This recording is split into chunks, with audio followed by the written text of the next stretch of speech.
नमस्कार सबैजनामा म जब प्लेसमेन्ट जापानबाट आज पनि तपाईहरुमा आईटी फिल्डको क्युजिन लिएर आइसकेको छु र तपाईहरु आईटी फिल्डमा काम गरिराख्नु भएको र तेन्सुकुको लागि कम्पनीहरु खोजिराख्नु भएको छ भने तपाईहरु एकदमै पर्फेक्ट भिडियोमा आउनु भएको छ।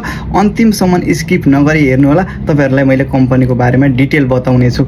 यो चाहिँ खान्तौ क्षेत्रमा सर्भिस दिइरहेको यो चाहिँ आईटी इन्जिनियरिङ कम्पनी रहेको छ र यसले चाहिँ खान्तौ क्षेत्रभित्र तपाईले जुनसुकै ठाउँमा पनि तपाईहरुले आफूले किबो गरेर जान सक्नुहुनेछ र यसको चाहिँ किहोन क्युरोको कुरा गर्न पर्दाखेरि 25 मानबाट सुरु भएर 55 मानसम्म चाहिँ हुने अनुमान गरिएको छ। त्यातेको कुराहरु गर्न पर्दाखेरि रुमहरुको पनि रेन्टहरु पनि यसले पे गर्छ लिमिटेड समयको र अन्य त्यातेहरु पनि राम्रो रहेको छ। फ्यासिलिटिजको कुरा गर्दाखेरि पनि एकदमै राम्रो रहेको छ।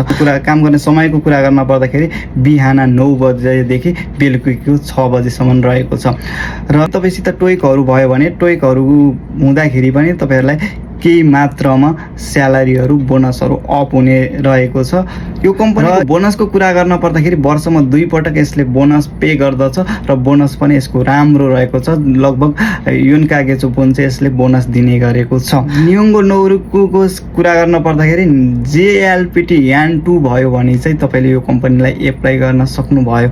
यदि तपाईहरु यो कम्पनीको लागि इन्ट्रेस्टेड हुनुहुन्छ आईटी फिल्डको लागि तेन्सुकुको लागि कम्पनीहरु खोजिराख्नु भएको छ भने यो कम्पनी तपाईको लागि फिट हुन सक्छ।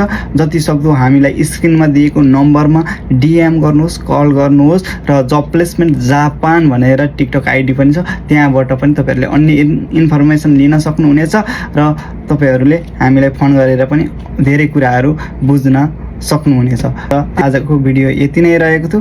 अन्तिमसम्म बसेर हेरिदिनु भएकोमा धेरै धेरै धन्यवाद। अन्य नयाँ क्युजिनहरु आएको खण्डमा तपाईहरुलाई हामीले फेरि पनि चौकाइ गर्नेछौं र